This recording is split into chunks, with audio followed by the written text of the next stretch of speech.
Genèse 37, si vous avez vos Bibles, Genèse 37. Genèse 37. Et là, on va lire au verset 36, et ensuite on va aller dans Genèse 39. Et je veux juste dire à ceux qui écoutent le message par vidéo qu'on est situé au 149 Champlain, à Saint-Jean-sur-Richelieu, au centre-ville. Et le nom de notre église, c'est l'Église baptiste La Voie de l'Évangile. Et vous êtes les bienvenus tous les dimanches matins à 11h. Donc, l'Église baptiste La Voie de l'Évangile, au 149 Champlain, au coin de Saint-Georges, entre Saint-Jacques, je ne me trompe pas, et vous êtes les bienvenus à 11h du matin, le dimanche matin. Et là, on est dans Genèse 37, verset 36. Nous lisons, les Madianites le vendirent en Égypte à Potiphar, officier de Pharaon, chef des gardes. Allons dans Genèse 39 maintenant. Et nous lisons, on fit descendre Joseph en Égypte, et Potiphar, officier de Pharaon, chef des gardes, égyptien, l'acheta des Ishmaélites. Et si vous vous demandez pourquoi c'est les Ishmaélites, on pense aussi que les Ishmaélites, c'était tout simplement les voisins de Madianites. Les Madianites qu'on vient de mentionner. Et qu'on pense que peut-être qu'il y a eu un échange, une vente entre eux à un moment donné. C'est pas dit dans la parole, on peut penser ça. OK. Il acheta des Ismaélites qui l'y avaient fait descendre. L'Éternel fut avec lui et la prospérité l'accompagna. Il habitait dans la maison de son maître, l'Égyptien. Son maître vit que l'Éternel était avec lui et que l'Éternel faisait prospérer entre ses mains tout ce qu'il entreprenait. Joseph trouva grâce aux yeux de son maître, qui l'employa à son service, l'établit sur sa maison et lui confia tout ce qu'il possédait. Dès que Potiphar l'eut établi sur sa maison et sur tout ce qu'il possédait, l'Éternel bénit la maison de l'Égyptien à cause de Joseph. Et la bénédiction de l'Éternel fut sur tout ce qui lui appartenait, soit à la maison, soit au champ. Il abandonna aux mains de Joseph tout ce qui lui appartenait, et il n'avait avec lui d'autre soin que celui de prendre sa nourriture. Or, Joseph était beau de taille et beau de figure. Demandons à Dieu de bénir sa parole. Notre Dieu et Père Céleste, nous te remercions encore une fois pour ta parole. Nous sommes reconnaissants que nous pouvons lire ta parole et reconnaître qu'à travers ta parole, tu parles à tes enfants. Tu nous diriges, et tu nous bénis, et tu nous convaincs, et tu fais de grandes choses pour nous aider, Seigneur, à vraiment réaliser d'abord ta grandeur, mais aussi ton amour pour chacun de nous. Ce matin, apprends-nous à t'aimer. Qu'à travers ta parole, nous puissions être prêts à vraiment nous soumettre à toi, à vraiment considérer les voies que ta parole nous donne afin que nous te glorifions dans nos vies. Aide-nous à être attentifs à ta parole, à bien écouter, pour que ton esprit puisse continuer à transformer nos cœurs à l'image de Jésus-Christ. Et nous saurons te donner l'honneur et la gloire par Jésus. Amen. Amen. Lorsque nous avons la dernière fois quitté Joseph, vous devez vous rappeler que Joseph avait été trahi par ses propres frères et vendu comme esclave. Joseph avait été vendu à des marchands pour moins de 100 $. En fait, ses frères l'avaient vendu à des marchands comme esclave. Et les Ishmaélites ont emmené Joseph en Égypte et l'ont mis à vendre eux-mêmes là-bas. Alors, essayez pour un instant de vous mettre dans les souliers de Joseph. Vous avez 17 ans. Vous êtes le fils favori d'une famille de 12 garçons. Votre père vous a choisi pour être à la tête de la famille et il vous a donné un vêtement qui symbolise ce fait. Vous êtes sur le chemin du pouvoir, de l'influence et de la prédominance familiale. Puis, en l'espace d'un instant, littéralement, tout a disparu. On vous arrache votre manteau. Et vous êtes trahis, imaginez, par les gens qui auraient dû vous aimer. Vous êtes séparés de votre père et vendus comme un esclave et emmenés en plus dans un pays étranger. Mais imaginez un instant l'humiliation lorsque vous êtes examiné et vendu à l'encan en tant qu'esclave, comme un esclave. De plusieurs façons, vous êtes juste un garçon de campagne, venant d'une famille bien ordinaire et vous vous trouvez transporté dans la capitale imaginée, la plus évoluée, le pays, je devrais dire, le plus évolué du monde. Imaginez ce que Joseph a dû ressentir lorsque les chameaux ont franchi la dernière montagne de sable et que les beautés de l'Égypte ancien se sont étalées devant lui dans les plaines de gazon. On pense que Joseph aurait vu évidemment les pyramides, les grands temples égyptiens et les palais opulents du pharaon et de son peuple.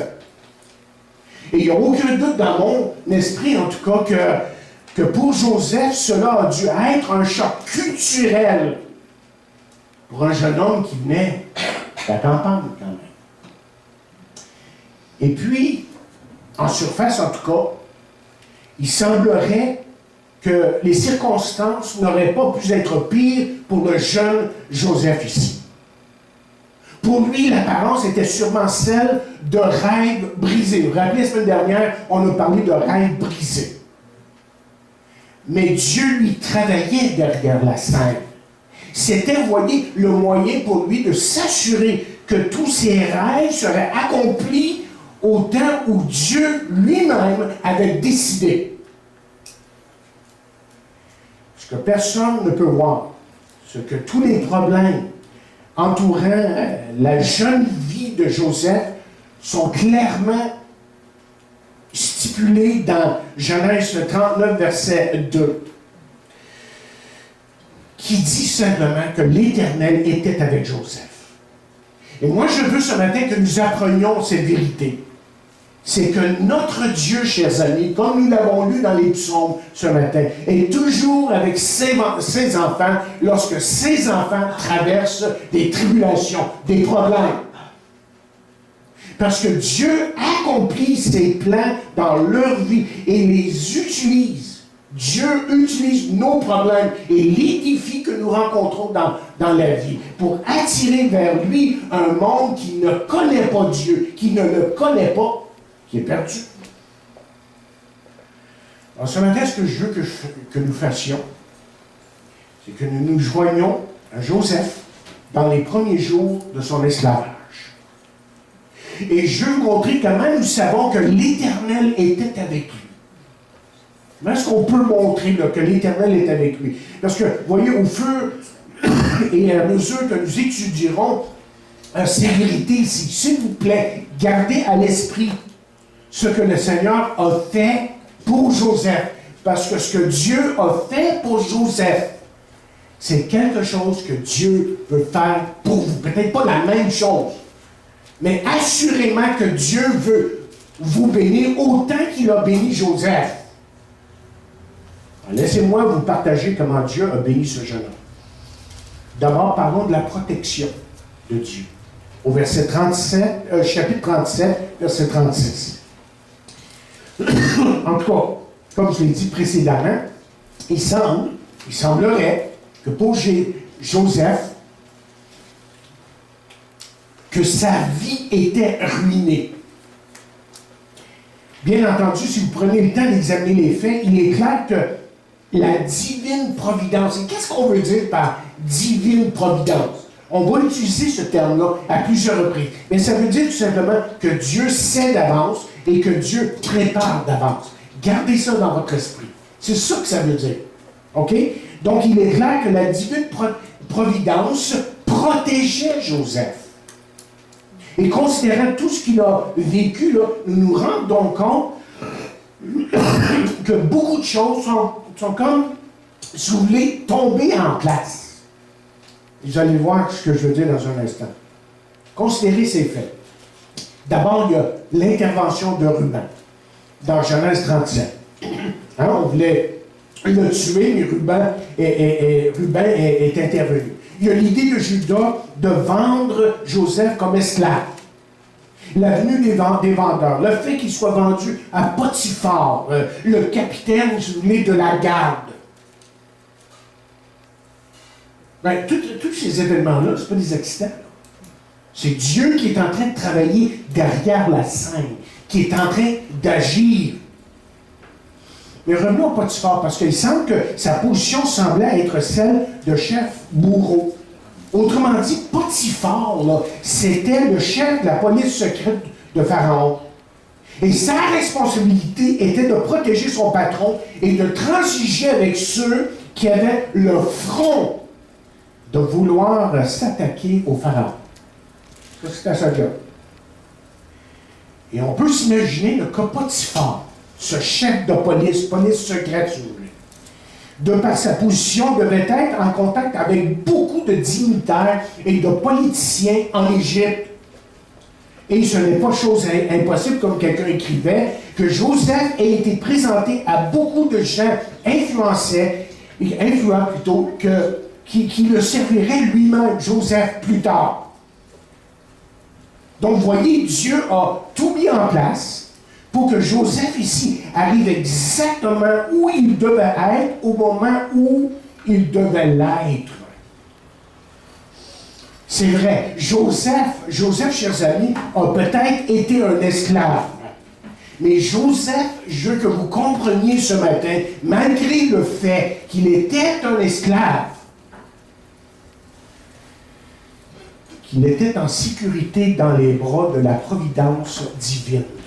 C'est-à-dire dans les mains, dans les bras de Dieu. Joseph, et j'ai bien aimé ce commentaire, je ne me rappelle plus où j'ai lu ça, il peut avoir été séparé de son père terrestre, mais son père céleste est allé avec lui et devant lui en Égypte. Voyez ce que Dieu fait?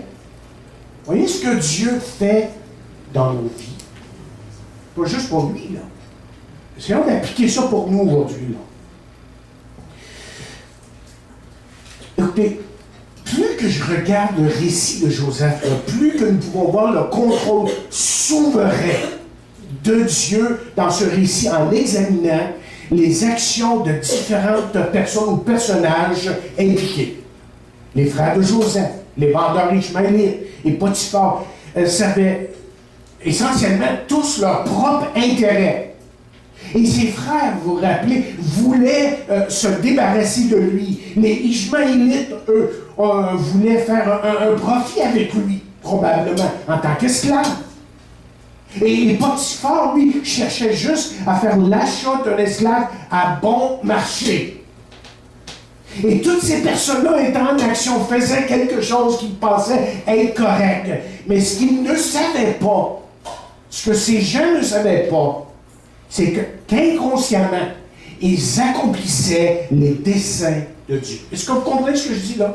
Que ces gens-là accomplissaient les desseins de Dieu. Donc, n'est-ce pas réconfortant de savoir que Dieu peut même utiliser bien des inconvertis, des gens qui ne connaissent rien de Dieu, qui n'ont aucun intérêt pour lui, pour accomplir ses desseins. C'est ça que Dieu est en train de faire ici. Et c'est une bénédiction de savoir que tous les événements de nos vies font partie du plan que Dieu a pour nous. Alors que les événements de la vie de Joseph semblaient être hors contrôle, laissez-moi vous dire que quand vous comprenez bien ce qui est arrivé dans la vie de Joseph, que vous comprenez qu'ils étaient contrôlés par Dieu. Vous voyez, Joseph était protégé par Dieu. Je suis en train de parler de ça. Commencez. Chapitre 37, verset 36. La protection de Dieu. Et notez comment que Dieu l'a protégé. D'abord, au chapitre 39, verset 2, par la présence même de Dieu. Dieu était avec lui. Et ensuite, Dieu l'a même protégé, imaginez, d'un esprit de rébellion. Et comme j'ai déjà dit il y a quelques semaines, il n'y a aucune indication de la part de Joseph là, qu'à un certain moment, il s'est mis en colère au sujet de ses difficultés. Non, Joseph s'est soumis à Dieu, même à travers les pires difficultés de sa vie. Ça, c'était Joseph. Et Dieu l'a protégé par sa propre providence, malgré les apparences, les rêves que Dieu a donnés à Joseph dans Genèse 39, chapitre 39, 5 à 11, n'avaient pas déraillé. Ils s'accomplissaient dans le temps de Dieu et à la manière de Dieu. Dieu, autrement dit, avait un plan. Et je suis certain, comme j'ai déjà dit, je reviens sur un point important, je suis certain que ces rêves ici, parce qu'il semblerait là, que Joseph a vraiment reconnu que c'est Dieu qui lui avait parlé. Que les rêves de Joseph lui ont soutenu durant tous les jours là, sombres qu'il vivait lorsqu'il était même en prison et qu'il vivait comme un esclave. Mais savez-vous que vous et moi, ce matin, ce que vous devez réaliser, ce que je dois réaliser, c'est que nous, on a la même protection. Exactement la même protection. Nous avons sa présence. Et Jésus a dit, je suis avec vous jusqu'à la fin du monde. Et Hébreux 13,5 nous dit que l'apôtre, on ne sait pas qui a écrit Hébreux, évidemment, mais disons que c'est l'apôtre, un des apôtres, a dit qu'il ne nous délaisserait jamais. Donc, quand nous avons son aide pour transiger avec notre passé et nos problèmes et nos douleurs, nous vivons de sa manière. On s'en remet à lui et on réalise qu'il est en train d'agir. Et on n'a pas besoin de nous mettre en colère, de nous rebeller ou de refuser de pardonner quiconque. Nous pouvons demeurer dans un esprit de paix, même durant les moments les pires dans notre vie. Parce que lui est présent. Il est toujours là. Il ne nous abandonne jamais. C'est ça que la parole de Dieu nous dit. Et nous avons aussi la promesse. Hein, dans la parole, un des versets qu'on connaît mieux qui dit que toute chose concourt pour le bien de ceux qui aiment Dieu. Et c'est vrai, quand vous regardez votre vie, là, il y a tellement de choses qui arrivent qui n'ont aucun sens. Vous ne pouvez même pas les expliquer. Mais cela ne change pas le fait que Dieu a le contrôle sur votre vie. Écoutez bien ce que la parole de Dieu nous dit dans Ésaïe 46, verset 10. Écoutez bien ce verset. C'est Dieu qui parle par son prophète et qui dit ceci. Dès le commencement, j'annonce l'avenir. Dès le commencement, j'annonce l'avenir. Et longtemps à l'avance, ce qui n'est pas encore.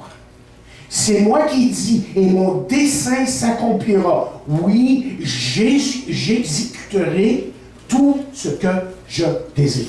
Je vais exécuter tout ce que je désire. Donc, vous voyez, l'obéissance à Dieu sera toujours notre guide dans les pires tempêtes de la vie. Ça s'est avéré vrai dans la vie de Joseph. Ça a été vrai dans la vie de Jésus, parce qu'on lit que dans Ésaïe 53, verset 10, qu'il a plu à l'Éternel de briser par la souffrance. Mais Jésus a été obéissant jusqu'à la croix, jusqu'à la mort de la croix. Et je l'ai déjà dit précédemment dans un autre message, là, mais je répète parce que c'est la pensée qui nous guette ce matin. C'est que, vous voyez, le but de Dieu n'est pas que nos difficultés nous fassent du mal. Okay? Le but de Dieu, Écoutez, regardez votre vie là, et les difficultés que vous vivez à certains moments et les questions que vous vous posez en rapport avec les événements qui ont lieu dans votre vie. Bien, le but de Dieu n'est pas que nos difficultés nous fassent du mal, mais que nos difficultés nous développent. Donc, on peut lui faire confiance pour nous protéger et nous faire grandir dans les pires difficultés de la vie, même si à certains moments, on peut dire, c'est notre faute. On le reconnaît. On le confesse, on se repent, puis on revient à Dieu. Et Dieu travaille, et Dieu est toujours en train de travailler. Mais écoutez ce que Dieu dit à travers son prophète, encore une fois, cette fois-ci, le prophète Jérémie, qui dit dans le chapitre 29, verset 11, « Car moi, je connais les projets que j'ai conçus en votre faveur, dit l'Éternel. Ce sont des projets de paix et non de malheur, afin de vous assurer un avenir plein d'espérance. » Je vais le relire. J'ai peur que vous l'ayez manqué. Là. OK? Je vais le relire. Écoutez bien, là. Ça ne s'applique pas juste pour Israël de jadis, ça s'applique pour vous aujourd'hui. Les mêmes principes spirituels s'appliquent pour nous aujourd'hui. Et si ce n'est pas le cas, on va fermer notre Bible et on va aller faire autre chose en vie. Mais il dit dans sa parole, car moi, je connais les projets que j'ai conçus en votre faveur, en ta faveur. OK? Déclare l'Éternel. Ce sont des projets de paix et non de malheur, afin de vous assurer un avenir plein d'espérance. Wow! Ça nous dit tout, hein? Ça nous dit tout. On n'a pas besoin d'autre chose. Lorsqu'on comprend ça et qu'on a saisi ça pour nous, personnellement, ça change la perspective de notre vie, ça. Notre Dieu est en contrôle. OK, allons au chapitre 39, et là, versets 2 et 3, et là, on va parler du fait que Dieu a fait prospérer Joseph. Alors, lorsque Joseph arriva en Égypte, vous vous rappelez, Joseph n'avait plus son manteau de plusieurs couleurs. Joseph avait perdu son manteau. Mais savez-vous quoi? Son caractère n'a pas été affecté. Il a perdu son manteau. Mais ce qu'il était, là, ça n'a rien changé, ça. Le manteau que Joseph avait donné, que Jacob, je devrais dire plutôt, avait donné à Joseph, était le symbole, si vous vous rappelez, de sa position dans la famille. Ça le démontrait plutôt comme étant le surveillant de la famille, comme le chef de la famille, celui qui avait charge de tout. Ça démontrait qu'il était, aux yeux de son père, celui qui allait devenir un homme d'autorité. Donc, il faut comprendre que l'autorité de Joseph ne venait pas de son manteau, son autorité ne venait pas d'une pièce de tissu, mais son autorité, ce qu'il était, venait de son caractère. Il était foncièrement un homme pieux ou humble, si vous voulez, qui marchait devant son père dans une intégrité absolue. Autrement dit, en perdant son manteau, là, Joseph n'a rien perdu de ce qui faisait de lui un grand homme de Dieu. La prestance de Joseph ne venait pas de ses vêtements qu'il portait, mais de son caractère de cœur. Il pouvait porter des vêtements d'esclave, mais Joseph était quand même un homme de caractère. Il est demeuré un homme de caractère et Joseph est demeuré un homme d'intégrité. Et l'application facile ici, c'est que nous, on doit avoir le même témoignage, évidemment. Nous devons être des gens de caractère et d'intégrité. Mais vous savez ce qui est malheureux? Vous savez ce qui est malheureux, c'est que certaines personnes sont différentes, dépendant où vous les rencontrez. Alors, si vous les rencontrez à l'église, ils sont une personne. Si vous les rencontrez en ville, ce sont des personnes totalement différentes. Et j'aimerais vous suggérer ce matin, écoutez, j'aimerais vous suggérer ce matin que nous demeurions les mêmes personnes. Peu importe où nous sommes, où nous allions, nous devrions toujours essayer de faire ce qui est juste Et dans notre cœur, nous devrions déterminer que nous aurons une bonne attitude et que cette attitude que nous avons envers les choses de la vie et envers les gens est vraiment une démonstration de ce que Jésus-Christ est pour nous dans nos vies. Écoutez, lorsque Joseph est arrivé en Égypte, là, Joseph aurait pu, après tout, c'était ça, c'était tout à fait ça. Hein? Il aurait pu choisir plusieurs chemins. OK? Par exemple, là en Égypte, loin de chez lui, qu'est-ce qu'il aurait pu faire? Bien, il aurait pu, par exemple, je vous suggère, d'adopter la mentalité de cette culture-là. Il aurait pu accepter ou adopter les coutumes du pays. Comprenez ce que je suis en train de dire? Il était tout seul. Personne ne pouvait le voir. Il aurait pu abandonner son Dieu et se tourner vers les religions polythéistes en Égypte. Ça veut dire qu'en Égypte, la religion, c'était plusieurs dieux en même temps, puis Dieu que tu voulais quand ça donnait. Mais Joseph, lui, nous démontre qu'il a continué sur le droit chemin. Vous voyez, Potiphar a peut-être acheté Joseph. Mais Joseph savait dans son cœur qu'il appartenait à Dieu. Ça, il le savait. Il appartenait à Dieu. Donc, pour Joseph, être dans la maison de son père, dans un puits, possédé par des vendeurs d'esclaves, ou être dans la maison de son maître, il n'y avait pas de différence pour lui, là. Parce que Joseph avait résolu dans son cœur, lui, qu'il serait toujours juste, qu'il allait honorer son Dieu. Et Joseph est demeuré un homme intègre, malgré la situation difficile. Mes chers amis, écoutez bien ce que je veux dire. Tout comme Joseph.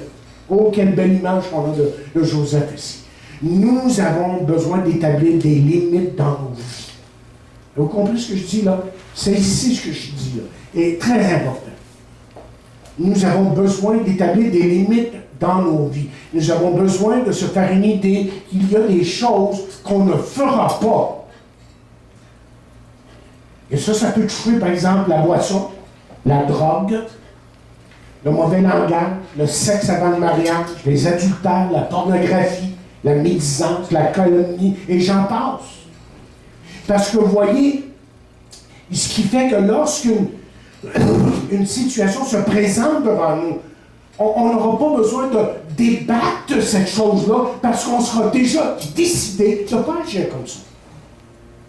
OK?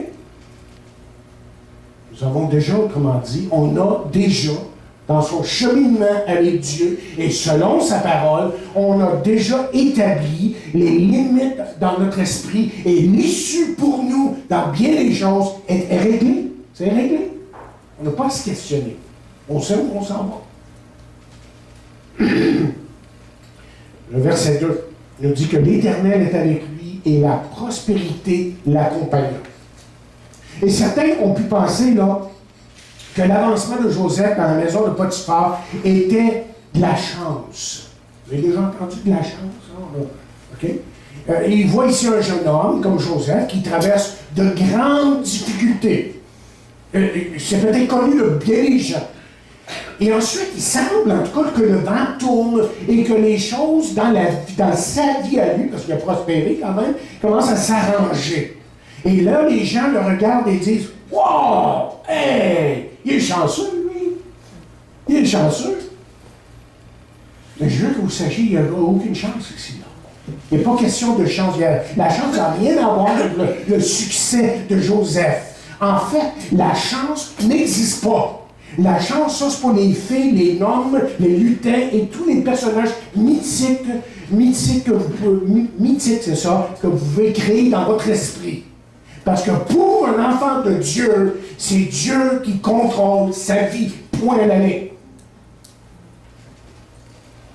Joseph prospère, si vous voyez, parce que Dieu le bénit. Tout simplement. Joseph a prospéré parce que Dieu Bien, parce que Dieu, je dirais, avait en Joseph un homme en qui il pouvait faire confiance pour accomplir sa volonté. Et c'était la même chose pour Jacob. Vous vous rappelez quand Jacob l'a envoyé dans le champ? Il avait confiance en Joseph. On l'a vu ça. Et Dieu a cette confiance en Joseph. Ce que certains appelleront la chance dans la vie d'une personne n'est rien d'autre, dans le cas ici de Joseph, c'est rien d'autre que la manifestation, si vous voulez, d'un caractère qui est bon, qui est humble et qui est selon Dieu. C'est tout. Il n'y a pas de chance ici. Quelqu'un a dit peut-être que Dieu bénit certaines personnes plus que d'autres parce qu'ils ont un caractère conséquent au désir de Dieu. Peut-être qu'ils profitent des bénédictions parce qu'ils sont des gens intègres. Ou peut-être, dit-il, écrit-il, sont-ils bénis parce que Dieu peut leur faire confiance en sachant qu'ils feront ce qui est bon et juste. Fin de citation. Et ce que je veux que vous voyez ici, là, ce que je veux que vous saisissiez, c'est que Joseph était dans une mauvaise situation. Mais sa vie était quand même bénie de Dieu. Son caractère a fait en sorte qu'il a toujours été fidèle à son Dieu et même à ses maîtres humains, à ses boss, si vous voulez. Le résultat, c'est que Dieu l'a béni. Et là, au verset 3, qu'est-ce qu'on lit? Bien, son maître vit que l'Éternel était avec lui et que l'Éternel faisait prospérer entre ses mains tout ce qu'il entreprenait. Il y a deux pensées que je veux vous donner là, ici. Je pense que je pourrais pas finir ce message. Mais il y a deux pensées que je veux vous donner et que je ne veux pas que vous ratiez. Là. Le fait que vous vivez, et c'est peut-être votre cas ce matin, OK? C'est peut-être votre cas. Le fait que vous viviez des problèmes ne veut pas dire que Dieu ne vous bénit pas. Arrêtez de penser que parce que vous vivez des problèmes, que Dieu ne vous bénit pas. Bien au contraire. Peut-être que vous ne le voyez pas là, immédiatement, mais faites-lui confiance et en son temps, vous allez voir, Dieu va manifester hors de tout doute sa présence dans sa vie, sa gloire et sa puissance. Pour vous. Personnellement. Écoutez, nous on lit l'histoire de Joseph, donc, hein, puis on passe à travers son histoire, puis on la lit vite, tu sais, puis on pense que c'est arrivé dans un instant, deux mouvements, ou quelque chose comme ça. Deux mouvements, un instant, faut comment on dit ça. Vous comprenez l'idée. C'est arrivé, non. Il y a peut-être eu des années, où il a été seul, délaissé, où il sentait que tout le monde l'avait abandonné. Et pourtant, ce jeune homme-là est demeuré fidèle. C'est ça qui est extraordinaire de ce jeune homme-là. Il me rappelle beaucoup de Daniel, évidemment. Et Joseph a fait du mieux qu'il pouvait dans une situation terrible.